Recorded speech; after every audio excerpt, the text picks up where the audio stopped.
Dear student, good morning. Gayatri PG college Sanchore की online classes में आपका स्वागत है।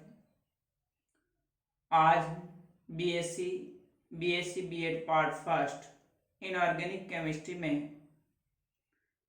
जो नेक्स्ट टॉपिक पार्ट बी और सी के जो इम्पोर्टेंट क्वेश्चन है उसका सॉल्यूशन करेंगे।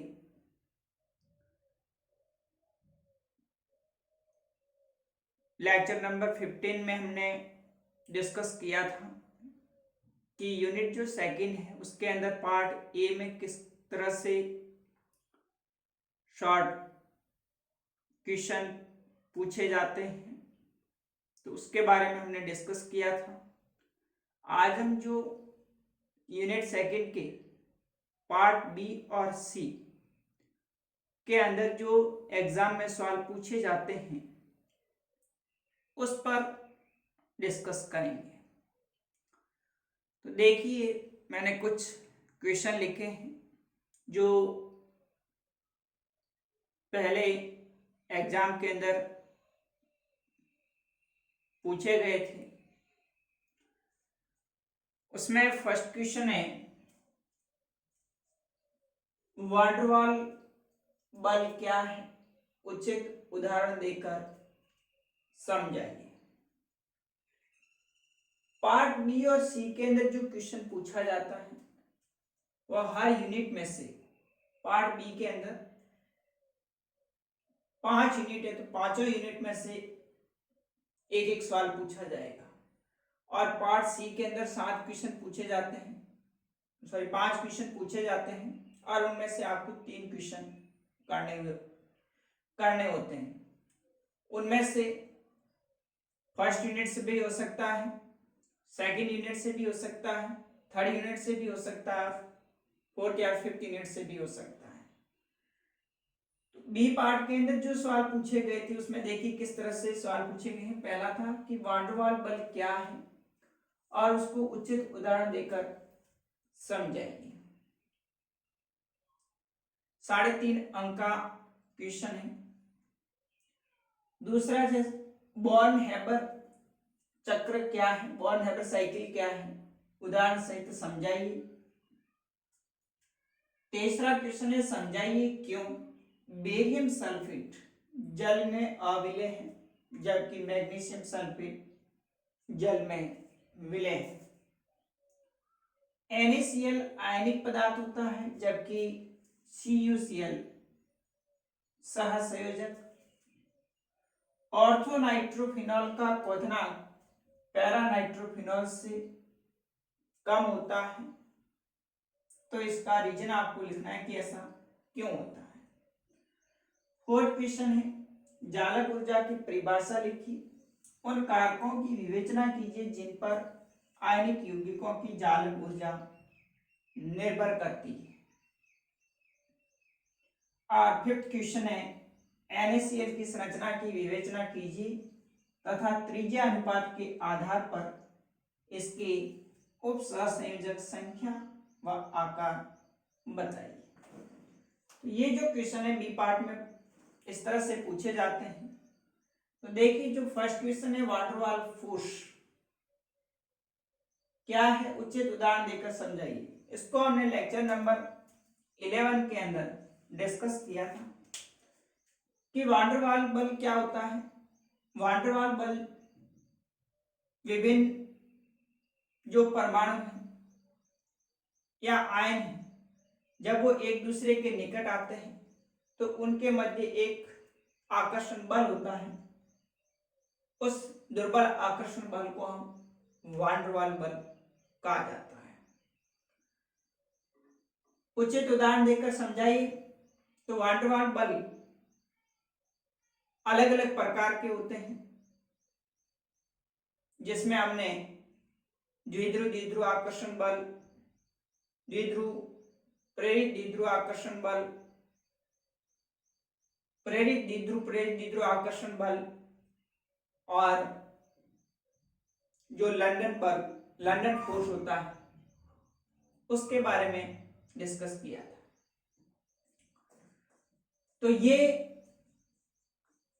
वांडरवाल बल दो द्विध्रुव मॉलिक्यूल होते हैं और उन दो द्विध्रुव मॉलिक्यूल जब इस तरह से एक दूसरे के निकट आते हैं तो उस कंडीशन के अंदर एक द्विध्रुव का धनात्मक सिरा दूसरे द्विध्रुव के ऋणात्मक सिरे को तथा इसका ऋणात्मक सिरा इसके धनात्मक सिरे को अपनी ओर आकर्षित करता है। तो इस प्रकार का आकर्षण बल द्विध्रुव आकर्षण बल कहलाता है। ये जो वाटर मॉलिक्यूल होते हैं H2O है, हाइड्रोजन फ्लोराइड है, NH3 है, इनके बीच में पाया जाता है। तो इस प्रकार से आपको इसकी डेफिनेशन और एग्जाम्पल के द्वारा समझाना है।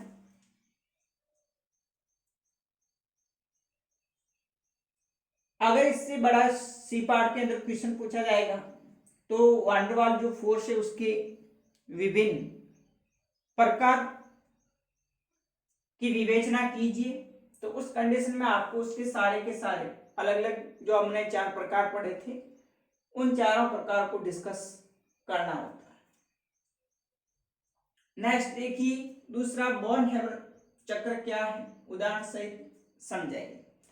तो बॉर्न-हेबर चक्र क्या है, तो इसके लिए जो आयनिक यौगिक होते हैं उन आयनिक यौगिकों की जालक ऊर्जा ज्ञात करने के लिए लैटिस एनर्जी के लिए एक बॉर्न-हेबर ने साइकिल दिया था जिसको बॉर्न-हेबर चक्र कहा जाता है, जिसको हमने लेक्चर नंबर 3 और 4 उसके अंदर डिस्कस किया था। बॉर्न-हेबर साइकिल के अंदर जो संभवन ऊष्मा होती है किसी भी आयनिक क्रिस्टल या आयनिक जो ठोस यौगिक है उसका जब संश्लेषण होता है तो उस समय जो संभवन ऊष्मा मुक्त होती है उसका मान ऊर्ध्वपातन ऊष्मा, आयनन ऊर्जा, वियोजन ऊर्जा, इलेक्ट्रॉन बंधुता और जालक ऊर्जा इन सभी पर निर्भर करती है, जिसे हम बॉर्न-हेबर साइकिल के द्वारा रिप्रेजेंट करते हैं। तो बॉर्न-हेबर साइकिल क्या है?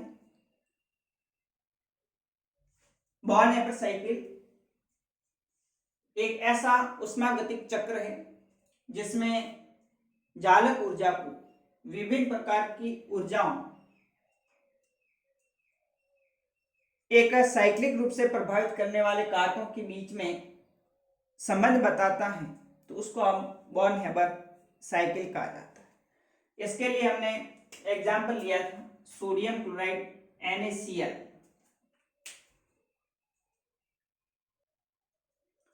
तो NaCl के आधार पर हमने समझाया था कि जब NaCl उसका फॉर्मेशन होता है तो सोडियम प्लस आप Cl2 मिलकर के NaCl सोडियम क्लोराइड जो आयनिक ठोस है उसका फॉर्मेशन होता है। तो ये दो प्रोसेस थे, एक तो जब हम डायरेक्ट सोडियम और क्लोरीन को उच्च ताप और दाब द्वारा NaCl का फॉर्मेशन करते हैं प्लस संवहन ऊष्मा है वो मुक्त होती है डेल्टा HF। ये जो संवहन ऊष्मा बॉर्न-हेबर साइकिल के अनुसार विभिन्न प्रकार की ऊर्जाओं का योग होता है। तो इसके लिए फिर हम बॉर्न-हेबर साइकिल के आधार पर सबसे पहले जो अलग अलग स्टेप्स होते हैं, जैसे सोडियम सॉलिड फॉर्म में होता है तो उसको हम उत्पादित करके उससे सब्लिमेशन एनर्जी द्वारा सोडियम गैसेस फॉर्म के अंदर परिवर्तित किया जाएगा। उसके बाद में फिर Na से Na प्लस आयनन ऊर्जा, इससे एक इलेक्ट्रॉन को पृथक करने के लिए मुक्त ऊर्जा आयनन ऊर्जा, जिसको हम Ip से रिप्रेजेंट करेंगे, Na प्लस बनेगा। ऐसे प्रकार से Cl2 है, अणु है, इसको परमाणु के रूप में प्राप्त करने के लिए इसका डिसोसिएशन किया जाएगा D/2, तो हमें Cl मिलेगा। वियोजित मतलब क्लोरीन परमाणु को डिसोसिएट करने के फलस्वरूप मुक्त ऊर्जा होती है, उसको डिसोसिएशन एनर्जी कहेंगे, वियोजन ऊर्जा कहा जाएगा। उसके बाद में फिर Cl से Cl माइनस एक इलेक्ट्रॉन को जोड़ने के फलस्वरूप मुक्त ऊर्जा क्या कहलाती है, जिसको हम इलेक्ट्रॉन बंधुता, इलेक्ट्रॉन एफिनिटी कहा जाएगा। उसके बाद में फिर जब Na प्लस और Cl माइनस का आकर्षण होगा, उस समय मुक्त ऊर्जा जालक ऊर्जा, लैटिस एनर्जी कहलाएगी। तो इस प्रकार से NaCl का, तो ये जो डेल्टा HF है, जो संभवन उष्मा है, इस संभवन उष्मा का मान S plus Ip plus D/2 minus Ea minus U। इस प्रकार से किसी भी आयनिक ठोस के लिए विभिन्न जो स्टेप्स के थ्रू आयनिक क्रिस्टल्स का निर्माण होता है, उस समय जो ऊर्जा अवशोषित या मुक्त होती है, तो उन विभिन्न उष्माओं का जो योग होता है वो संवहन उष्मा के बराबर होता है, जिसको हम बॉर्न-हेबर साइकिल के द्वारा दर्शाते हैं। जैसे बॉर्न-हेबर साइकिल कहा जाता है। तो इस प्रकार से आपको इसमें बॉर्न-हेबर साइकिल क्या है और उसका एग्जाम्पल NaCl का एग्जाम्पल देकर के इसको समझाना, जो हमने लेक्चर नंबर 3 और 4 के अंदर इसको डिस्कस किया था। नेक्स्ट देखिए क्वेश्चन नंबर 3, समझाइए क्यों बेरियम सल्फेट जल में अविलेय है जबकि मैग्नीशियम सल्फेट विलेय है। तो जो सॉल्युबिलिटी होती है कंपाउंड की, इसके लिए हमने आयनिक यौगिकों की विलेयता को डिस्कस किया था, जिसमें बताया था कि यदि किसी भी आयनिक कंपाउंड को सॉल्वेंट के अंदर वाटर या अदर जो सॉल्वेंट होते हैं, विलायक होते हैं, उसमें जब डिजोल्व करते हैं तो उसमें से एक उष्मा मुक्त होती है, जिसको हम विलायकन ऊर्जा या जल योजन ऊर्जा कहा जाता है। यदि उस जल योजन ऊर्जा का मान जालक ऊर्जा से अधिक है तो ऐसे आयनिक यौगिक उस सॉल्वेंट के अंदर विलय होंगे, और जिसकी जालक ऊर्जा अधिक होगी ऐसे आयनिक यौगिक जल में या अदर जो सॉल्वेंट होते हैं उसमें इनसॉल्युबल होते हैं। तो बेरियम सल्फेट होता है वो जल में अविलेय होता है, जबकि मैग्नीशियम सल्फेट होता है वो विलेय होता है। तो यहाँ पर धनायन का जो आकार है उसके बढ़ने के साथ विलायकन ऊर्जा में कमी होती है। देखिए यहाँ पर बेरियम सल्फेट है या मैग्नीशियम सल्फेट है, दोनों एल्कली अर्थ मेटल क्षारीय मृदा धातु है, Be, Mg, Ca, Sr और Be। ये एल्कली अर्थ मेटल जिसमें बेरियम का आकार बड़ा है और मैग्नीशियम का आकार छोटा है। तो हमने कहा था कि जब किसी यौगिक के अंदर धनायन का आकार जितना छोटा होगा, ऋणायन का आकार जितना बड़ा होगा, तो उसमें कोवैलेंट करैक्टर इंक्रीज होता है। साथ ही साथ जब छोटा धनायन और बड़ा ऋणायन है, कोवैलेंट करैक्टर बढ़ने के साथ साथ में क्या होता है कि उसमें जालक ऊर्जा है उसकी वैल्यू क्या हो जाती है, कम हो जाती है। जबकि यहाँ पर बेरियम सल्फेट है वो धनायन है, बेरियम आयन, इसका आकार बड़ा है, और जब ये सल्फेट आयन के साथ में बेरियम सल्फेट यौगिक बनाएगा तो उस कंडीशन के अंदर इस बेरियम सल्फेट की जालक ऊर्जा वो सबसे अधिक होती है, और इस कारण से जब जालक ऊर्जा अधिक होगी तो उसकी विलायकन ऊर्जा वो क्या होगी, कम हो जाएगी। इसलिए बेरियम सल्फेट होता है वो जल में अविलेय होगा, जबकि मैग्नीशियम सल्फेट होगा वो कैसा होता है, विलेय होता है। तो इसके आंसर को आप इस तरह से लिख सकते हैं कि धनायन का आकार बढ़ने के साथ विलायकन ऊर्जा के मान में कमी आती है, इसलिए बेरियम का आकार मैग्नीशियम आकार से बड़ा होता है। इस कारण से बेरियम की विलायकन ऊर्जा कम होती है और मैग्नीशियम आयन की विलायकन ऊर्जा अधिक होती है, इसलिए बेरियम सल्फेट जल में सॉल्युबल है, सॉरी इनसॉल्युबल है, जबकि मैग्नीशियम सल्फेट वाटर में सॉल्युबल होता है। दूसरा क्वेश्चन है सोडियम क्लोराइड की आयनिक, सोडियम क्लोराइड आयनिक पदार्थ है, जबकि CuCl सहसंयोजक होता है, क्यों? तो NaCl जो होता है सोडियम क्लोराइड, सोडियम क्लोराइड के अंदर जो सोडियम धातु है इसकी आयनन ऊर्जा होती है वो बहुत कम होती है, इसलिए ये एक इलेक्ट्रॉन त्याग करके सोडियम आयन बना देता है।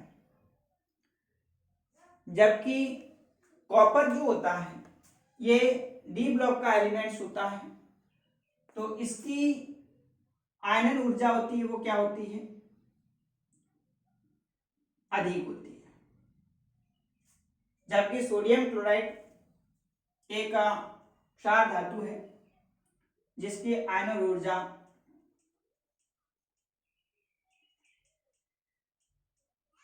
कम होती है, ये इजीली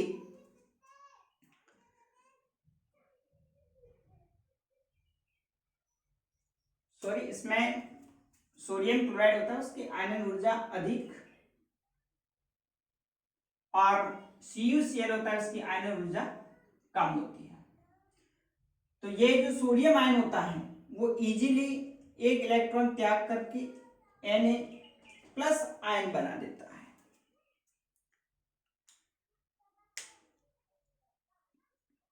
साथ ही साथ जो सोडियम क्लोराइड होता है इसकी विद्युत ऋणता में डिफरेंस भी अधिक होता है। सोडियम आयन और जो क्लोराइड आयन है इसकी इलेक्ट्रॉन नेगेटिविटी है, जो विद्युत ऋणता है उसमें अधिक अंतर होता है, इसलिए ये आयनिक यौगिक है। जबकि CuCl में दोनों परमाणु यानी कॉपर और जो क्लोरीन है इसकी विद्युत ऋणता में ज्यादा डिफरेंस नहीं होता है, इस कारण से ये सहसंयोजक गुण दर्शाता है।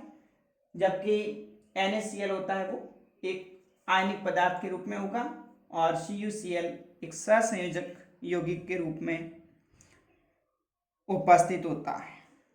नेक्स्ट देखिए तीसरा क्वेश्चन था ऑर्थो नाइट्रोफिनॉल का क्वथनांक पैरा नाइट्रोफिनॉल से कम होता है क्यों? तो ये हाइड्रोजन बॉन्डिंग से क्वेश्चन था।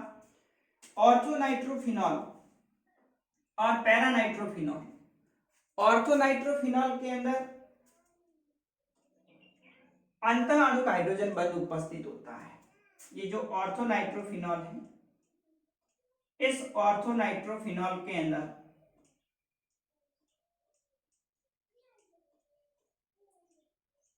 अंतः अणुक हाइड्रोजन बंध उपस्थित होता है, जबकि पैरा नाइट्रोफिनॉल के अंदर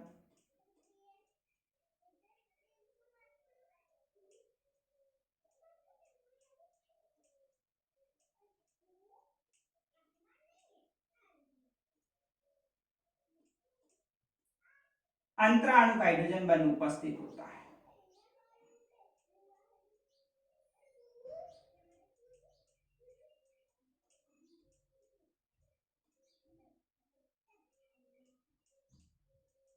देखिए ये ऑर्थो नाइट्रोफिनॉल है जिसमें हाइड्रोजन परमाणु ऑक्सीजन के साथ में अंतराणुक हाइड्रोजन बंध बनाता है। अंतराणुक हाइड्रोजन बंध उसी मॉलिक्यूल के अंदर अधिक विद्युत ऋणी परमाणु तथा हाइड्रोजन परमाणु के बीच में बनता है, उसको हम अंतराणुक हाइड्रोजन बंध कहा जाता है। और अंतराणु के अंदर दो अलग अलग अणु जिसमें एक का अधिक विद्युत ऋणी परमाणु और दूसरे का हाइड्रोजन आपस में आकर्षण बंध से बंधे हुए रहते हैं, तो इसको हम अंतराणुक हाइड्रोजन बंध कहा जाता है। तो पैरानाइट्रोफिनॉल में अंतराणुक हाइड्रोजन बंध होगा, एक पैरानाइट्रोफिनॉल मॉलिक्यूल और दूसरा पैरानाइट्रो मॉलिक्यूल, इसका हाइड्रोजन इसके ऑक्सीजन के साथ में अंतराणुक हाइड्रोजन बंध बनाएगा, इसका हाइड्रोजन परमाणु इसके ऑक्सीजन के साथ में अंतराणुक हाइड्रोजन बंध। इस कारण से इन अणुओं का क्या हो जाता है, संगुणन हो जाता है। इसी कारण से जो पैरानाइट्रोफिनॉल है इसका क्वथनांक इस ऑर्थोनाइट्रोफिनॉल की तुलना में अधिक होगा। यहाँ पे ऑर्थोनाइट्रोफिनॉल इसका क्वथनांक कम, जबकि पैरानाइट्रोफिनॉल इसका क्वथनांक अधिक होता है। नेक्स्ट देखिए फोर्थ क्वेश्चन, जालक ऊर्जा की परिभाषा लिखिए, उन कारकों की विवेचना कीजिए जिन पर आयनिक युग्मकों की जालक ऊर्जा निर्भर करती है। तो जालक ऊर्जा क्या होती है? जब एक धनायन और एक ऋणायन एक दूसरे को आकर्षित करते हैं तो उस आकर्षण के फलस्वरूप जो ऊर्जा मुक्त होती है उसको हम जालक ऊर्जा कहा जाता है। जालक ऊर्जा जो होती है वो आयनिक यौगिक के अंदर जब धनायन और ऋणायन एक दूसरे के पास में आकर के जब आयनिक ठोस का निर्माण करते हैं या फिर जो आयनिक ठोस है उसको जब हम डिसोसिएट करेंगे, उसके आयनों में वियोजित करेंगे तो उसके फलस्वरूप जो ऊर्जा की आवश्यकता होती है तो उस ऊर्जा को हम जालक ऊर्जा कहा जाता है। जालक ऊर्जा के लिए एक हमने बॉर्न लिंडे इक्वेशन पढ़ा था कि U equal to minus N A Z plus Z minus A square A upon 4 pi epsilon R 1 minus 1 upon N. तो जालक ऊर्जा है वो किस किस पर निर्भर करती है? आयन है उसके आवेश पर, जेड प्लस और जेड माइनस के डायरेक्टली प्रोपोर्शनल होती है, और ए यहाँ पर क्या है? मॉड्यूलिंग कांस्टेंट के डायरेक्टली प्रोपोर्शनल होती है। आर जो आयनों के बीच की अंतरायनिक दूरी की व्युत्क्रमानुपाती होती है, और एन यहाँ पर बॉन्ड एक्सपोनेंट फैक्टर है जो कि इस आयनों के इलेक्ट्रॉनिक कॉन्फ़िगरेशन पर डिपेंड करता है इसकी वैल्यू, तो इस एन के भी डायरेक्टली प्रोपोर्शनल होती है। तो इसको भी हमने लेक्चर नंबर फर्स्ट और सेकंड के अंदर डिस्कस किया था कि जालक ऊर्जा क्या है, उसको कौन कौन से फैक्टर इफेक्ट करते हैं, प्रभावित करते हैं। पांचवा क्वेश्चन था NaCl की संरचना की विवेचना कीजिए, त्रिज्या अनुपात के आधार पर इसकी उपसंयोजक संख्या और आकार को बताइए। इसको हमने लेक्चर नंबर 12 में डिस्कस किया था कि जो NaCl होता है उसमें 6:6 के अंदर एक सोडियम आयन 6 क्लोराइड आयन से और एक क्लोराइड आयन 6 सोडियम आयन से घिरा हुआ रहता है, इसलिए इसका कोऑर्डिनेशन नंबर 6:6 के अंदर होता है। और इसका जो रेडियस रेशियो था 0.525 जो कि 0.7321 से लेकर 0.414 से लेकर 0.732 के बीच में है, इसलिए इसकी जो ज्यामिति जो आकार होता है वो कैसा होता है? ऑक्टाहेड्रल होता है, अष्टफलकीय होता है। तो इसके लिए हमने इसकी जो संरचना बना करके रेडियस रेशियो और इसकी जो उपसंयोजक संख्या 6/6 के अंदर आकार होता है इसका ऑक्टाहेड्रल। तो इसको हमने लेक्चर नंबर 12 में मैंने अलग अलग NaCl, caesium chloride CaCl, calcium chloride CaF2 इस पर डिस्कस किया था। तो ये आप लेक्चर नंबर 12 जो डिस्कस किया था उसके आधार पर इसका आंसर लिख सकते हैं। अब देखिए नेक्स्ट जो पार्ट सी के अंदर क्वेश्चन पूछे गए थे। नेक्स्ट देखिए क्वेश्चन नंबर 7, 8, 9 और 10 ये पार्ट सी के अंदर पूछे गए थे। तो पार्ट सी के अंदर जो सवाल पूछा जाता है वो 7.5 अंक का क्वेश्चन होता है, 500 वर्ड्स के अंदर इसका आंसर लिखना होता है। तो 5 क्वेश्चन में से आपको 3 क्वेश्चन करने होते हैं। तो देखिए जो सेकंड यूनिट में से 7.5 अंक के जो क्वेश्चन पूछे गए थे जिसमें 7वां क्वेश्चन देखिए, आयनों की समन्वय संख्या उनके आपेक्षिक त्रिज्या अनुपात किस प्रकार से एक दूसरे पर निर्भर करते हैं, समन्वय संख्या 6 के लिए त्रिज्या अनुपात ज्ञात कीजिए।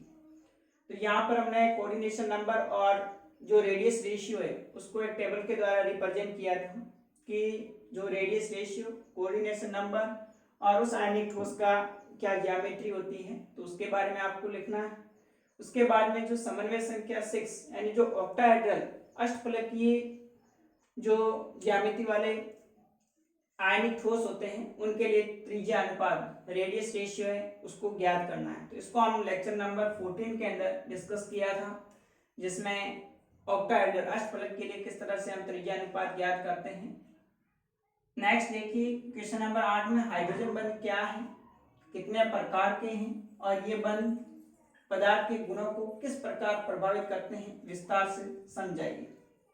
तो इसमें हाइड्रोजन बंध क्या है इसकी डेफिनेशन लिखनी है हाइड्रोजन बॉन्डिंग की। कितने प्रकार, इसके 2 टाइप्स लिखने हैं, अंतराणुक और अंतराणुक हाइड्रोजन बंध। ये बंध पदार्थ के गुणों को किस प्रकार से प्रभावित करते हैं, जिसमें हमने उसकी भौतिक अवस्था है, क्वथनांक है, अणुभार है, श्यानता है। तो ये सारे के सारे जो फैक्टर्स हैं उनको आपको लिखना है, विस्तार से इसको समझाना है, जिसको हमने लेक्चर में 9 और 10 जो था उसमें डिस्कस किया था।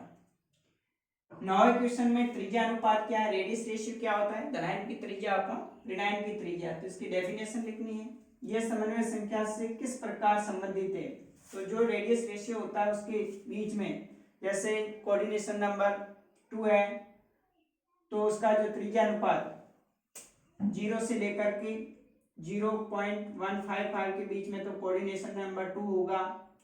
इसी प्रकार से 0.155 से लेकर के 0.225 के बीच में तो कोऑर्डिनेशन नंबर 3 होगा। तो इस बेस पर फिर उस आयनिक ठोस की ज्यामिति होगी, जैसे रेखीय है, त्रिकोणीय, समतलीय है। बताइए कि आयनिक पदार्थ A+ और B- की चतुष्फलकीय संरचना के लिए त्रिज्या अनुपात का मान 0.225 होता है। तो इसको हम जो टेट्राहेड्रल चतुष्फलकीय संरचना के लिए त्रिज्या अनुपात कैलकुलेट किया था, जो 0.225 प्राप्त होता है, तो उसको आपको यहाँ कैलकुलेट करना है, जो लेक्चर नंबर हमने 13 में डिस्कस किया था। 10वां क्वेश्चन है, वान डेर वाल बल के विभिन्न प्रकारों की विवेचना कीजिए। तो वान डेर वाल बल अभी बी पार्ट में भी पूछा गया था, वान डेर वाल बल क्या होते हैं, और इसमें विभिन्न टाइप्स, आयन द्विध्रुव आकर्षण बल, द्विध्रुव आकर्षण बल, प्रेरित द्विध्रुव आकर्षण बल, तात्क्षणिक द्विध्रुव प्रेरित द्विध्रुव आकर्षण बल। तो ये जो 4 प्रकार के हमने लेक्चर नंबर 11 के अंदर डिस्कस किए थे। तो इस प्रकार से आपको इसका 500 वर्ष के अंदर आंसर लिखना होता है, जो 7.5 अंक का क्वेश्चन पूछा जाता है। तो ये थे यूनिट नंबर 2 के अंदर जो एग्जाम में किस तरह से आपको A, B और C पार्ट के अंदर सवाल पूछे जाएंगे। तो इस आधार पर आपको इस टॉपिक को, इस यूनिट को प्रिपेयर करना है। अब हम नेक्स्ट अगला लेक्चर अगले यूनिट का अगले वीडियोज में डिस्कस करेंगे। Okay, thank you.